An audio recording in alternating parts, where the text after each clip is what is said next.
ಸೌಜನ್ಯಕ್ಕಾದರೂ ಸಹಿತ ಮೊದಲು ನನ್ನ ಜೊತೆಗೆ ಚರ್ಚೆ ಮಾಡಿ. ನಾನು ಮುಖ್ಯಮಂತ್ರಿಗಳಿಗೆ ನಾನು ಒಂದೇ ಕೇಳ್ಕೊಳ್ಳೋದು, ನಿಮ್ಗೆ ನಿಮ್ಮ ಮೇಲೆ ನನಗೆ ದ್ವೇಷ ಇಲ್ಲ, ಅಸೂಯೆ ಇಲ್ಲ. ನೀವು ಇನ್ನೂ ಬೆಳಿಬೇಕು, ಇನ್ನೂ ಮತ್ತು ರಾಜ್ಯದ ಮುಖ್ಯಮಂತ್ರಿಗಳಾಗಬೇಕು. ಮುಂದಿನ ನಿರ್ಮಾಣದಲ್ಲಿ ರಾಷ್ಟ್ರದ ಪ್ರಧಾನಮಂತ್ರಿಗಳಾಗುವಂತ ಶಕ್ತಿ ಮತ್ತು ಯುಕ್ತಿ ಅಂತ ಒಂದು ಭಗವಂತ ಅವ್ರಿಗೆ ದಯಪಾಲಿಸಬೇಕು. ಈ ದೇಶದ ಪ್ರಧಾನಿ ಆಗುವಂತ ಒಂದು ಆದ್ಮೇಲೆ ಅವರು ನೋಡುವಂತ ಒಂದು ನನಗೆ ಆಶೆ ಇದೆ. ಬಹುಶಃ ಆ ಕಾಲ ಬಹುತೇಕ ಬಸವರಾಜ ಬೊಮ್ಮಾಯಿ ಸಾಹೇಬರಿಗೆ ಸಿಗ್ಬೋದು ಅಂತ ನಾನು ಭಾವಿಸ್ಕೊಂಡಿದ್ದೀನಿ. ಅವರು ಈ ರಾಷ್ಟ್ರದ ಪ್ರಧಾನಮಂತ್ರಿ ಆಗುವುದನ್ನ ಬಹುತೇಕ ಯಾರು ತಪ್ಪಿಸ್ಲಿಕ್ಕಿಲ್ಲ ಅಂತ ಹೇಳಿ ನನಗೆ ಅನಿಸ್ತದೆ. ಅವರಿಗೆ ನನಗೆ ಶುಭ ಕೋರ್ತೀನಿ. ಅವರು ಈ ದೇಶದ ಪ್ರಧಾನಮಂತ್ರಿಗಳು ಮುಂದಿನ ನಿರ್ಮಾಣದಲ್ಲಿ ಸದ್ಯಕ್ಕೆ ಮೋದಿ ಅವರು ಇದ್ದಾಗ ಮಾಡ್ಲಿಕ್ಕಿಲ್ಲ. ಮೋದಿ ಅವರು 75 ವರ್ಷ ಆದ್ಮೇಲೆ ಅವರು ನಿವೃತ್ತಿ ಹೊಂತಾರ, ಅವಾಗ ಇವರಿಗೆ ಅವಕಾಶ ಸಿಗ್ಬೋದು ಅಂತ ಹೇಳಿ ಕೂಡ ನಾನು ತಿಳ್ಕೊಂಡಿದ್ದೀನಿ. ಎಲ್ರಿಗೂ ಒಳ್ಳೇದಾಗ್ಲಿ. ಬೊಮ್ಮಾಯಿ ಸಾಹೇಬರು ಒಂದ್ ಮಾತು ನನಗೆ ಹೇಳಿದ್ರೆ, ನಿನಗೆ ಕೊಡಕ್ಕಾಗಲ್ಲೋ, ನೀನು ಸುಮ್ಮನೆ ಬಿದ್ದುಕೊಂಡಿರು ಅಂತ ಹೇಳಿದ್ರೆ ಅದನ್ನು ಕೂಡ ನಾನು ಸಂತೋಷವಾಗಿ ಸ್ವೀಕಾರ ಮಾಡ್ತೀನಿ. ಪಾಪ ಅವರು ನನ್ನ ಬಗ್ಗೆ ಪ್ರಯತ್ನ ಮಾಡಿದ್ರು ಅಂತ ಹೇಳಿದ್ರು, ಗೊತ್ತಿಲ್ಲ ಭಗವಂತನಿಗೆ ಅದು ಗೊತ್ತದು. ಬೊಮ್ಮಾಯಿ ಸಾಹೇಬರು ನನ್ನ ಬಗ್ಗೆ ಪ್ರಯತ್ನ ಮಾಡಿದ್ರೆ ಅವರಿಗೂ ಕೂಡ ನನಗೆ ಅಭಿನಂದನೆ ಹೇಳ್ತೀನಿ, ಧನ್ಯವಾದಗಳನ್ನು ಹೇಳ್ತೀನಿ. ಅವರು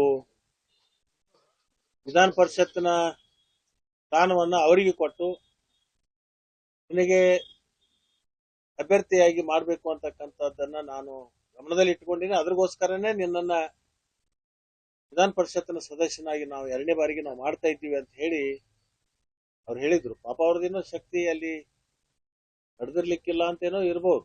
ನಾನೇನು ದ್ವೇಷ ಇಲ್ಲ, ಅವ್ರ ಬಗ್ಗೆ ನನಗೆ ಯಾವತ್ತೂ ಗೌರವ ಇದೆ. ಯಾಕಂತಂದ್ರೆ ನಾವು ಬಹಳ ಅವ್ರ ತಂದೆಯವರು ಮುಖ್ಯಮಂತ್ರಿಗಳಾದಂತ ಸಂದರ್ಭದಲ್ಲಿ ಅವತ್ತಿನಿಡದ ಅವ್ರ ಜೊತೆಗೆ ನನಗೆ ಒಳ್ಳೆಯ ಸ್ನೇಹ ಇದೆ. ಒಂದು ದಿವಸ ಪಾಪ ಅವರು ಕಾಂಗ್ರೆಸ್ ಹೋಗ್ಲಿಕ್ಕೆ ಅಂತಿದ್ರು. ಸಿ ಪಾಟೀಲ್ರು ನಾನು ಹೋಗಿ ಒಳ್ಳೆಯ ಗೆಳೆಯನನ್ನ ಕಳ್ಕೋಬಾರ್ದು, ಕಾಂಗ್ರೆಸ್ಗೆ ಹೋಗೋದು ಬೇಡ, ನಾನೇನು ಇಲ್ಲೇ ಉಳಿಬೇಕು, ಜೆಡಿಎಸ್ ಬಿಟ್ಟು ಕಾಂಗ್ರೆಸ್ಗೆ ಹೋಗ್ತಕ್ಕಂಥ ಸಂದರ್ಭದಲ್ಲಿ ಅವರನ್ನ ನಾವು ವಿನಂತಿ ಮಾಡ್ಕೊಂಡಾಗ ನಮ್ಮ ವಿನಂತಿಯನ್ನು ಮನ್ನಿಸಿ ಅವತ್ತು ತಮ್ಮ ನಿರ್ಧಾರವನ್ನ ಬದಲಿ ಮಾಡಿ ಭಾರತೀಯ ಜನತಾ ಪಕ್ಷಕ್ಕೆ ಯಡಿಯೂರಪ್ಪನವ್ರ ಮನೆಯಲ್ಲಿ ಕರ್ಕೊಂಡು ಹೋಗಿ, ಯಡಿಯೂರಪ್ಪನವರು ಅವತ್ತು ಬೆಳಿಗ್ಗೆ 5 ಗಂಟೆಗೆ ನಾವು ಅವ್ರನ್ನ ಭೇಟಿಯಾಗಿ ಭಾರತೀಯ ಜನತಾ ಪಕ್ಷಕ್ಕೆ ಬರಬೇಕು ಅಂತ ಹೇಳಿ ನಾವು ವಿನಂತಿಯನ್ನು ಮಾಡ್ಕೊಂಡಿದ್ವಿ. ನಮ್ಮ ವಿನಂತಿಯನ್ನು ಕೂಡ ಅವತ್ತು ಮನ್ನಿಸಿದ್ರು. ಯಾವಾಗಲೂ ಬಸವರಾಜ ಬೊಮ್ಮಾಯಿ ಸಾಹೇಬರು ನಮ್ಮ ಮಾತುಗಳನ್ನ ಯಾವತ್ತೂ ತೆಗೆದು ಹಾಕ್ತಿರ್ಲಿಲ್ಲ, ಒಪ್ಕೋತಿದ್ರು. ನಾನು ಸಿ ಪಾಟೀಲ್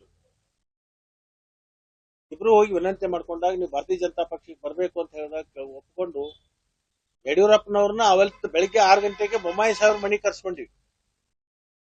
ಅವ್ರ ಸಮ್ಮುಖದಲ್ಲಿ ಅವ್ರ ಮನಸ್ಸನ್ನ ಪರಿವರ್ತನೆ ಮಾಡಿದ್ವಿ. ಪುನಃ ಭಾರತೀಯ ಜನತಾ ಪಕ್ಷಕ್ಕೆ ಸೇರ್ಪಡೆ ಆದ್ರು.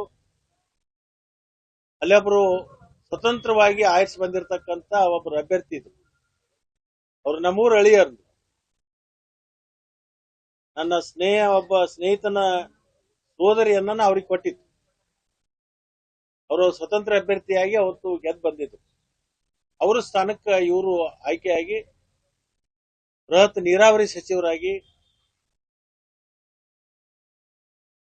ಇವತ್ತಿನ ದಿವಸ ಮುಖ್ಯಮಂತ್ರಿಯಾಗಿ ಕಾರ್ಯವನ್ನ ನಿರ್ವಹಿಸ್ತಾ ಇರ್ತಕ್ಕಂಥದ್ದು ನನಗೆ ಬಹಳ ಸಂತೋಷ ಆಗಿದೆ.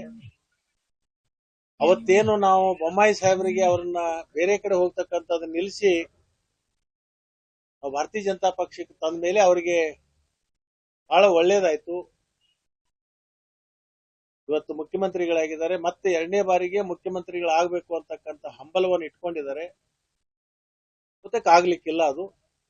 2ನೇ ಬಾರಿಗೆ ಮುಖ್ಯಮಂತ್ರಿ ಆಗುವಂತ ಸೌಭಾಗ್ಯ ಬಹುತೇಕ ಅವ್ರಿಗಿಲ್ಲ. ಇನ್ನೇನಾದ್ರೂ ಆದ್ರೆ ಈ ದೇಶದ ಪ್ರಧಾನಮಂತ್ರಿ ಆಗುವಂತ ಯೋಗ ಅವರಿಗೆ ಖಂಡಿತವಾಗಿಯೂ ಬರ್ತಿದೆ ಅಂತಕ್ಕಂಥದ್ದನ್ನ ಸಂದರ್ಭದಲ್ಲಿ ಹೇಳಿ, ಅವರೆಲ್ಲರಿಗೂ ಕೂಡ ನನಗೆ ಇಲ್ಲಿವರೆಗೆ ಸಹಾಯ ಸಹಕಾರ ಮತ್ತು ಆಶೀರ್ವಾದ ಮಾಡಿರ್ತಕ್ಕಂಥ ಏನು ಹಿರಿಯರಿದ್ದಾರೆ ಪಕ್ಷದಲ್ಲಿ, ಅವರೆಲ್ಲರಿಗೂ ಕೂಡ ನಾನು ಅಭಿನಂದನೆಗಳನ್ನು ಹೇಳ್ತೀನಿ.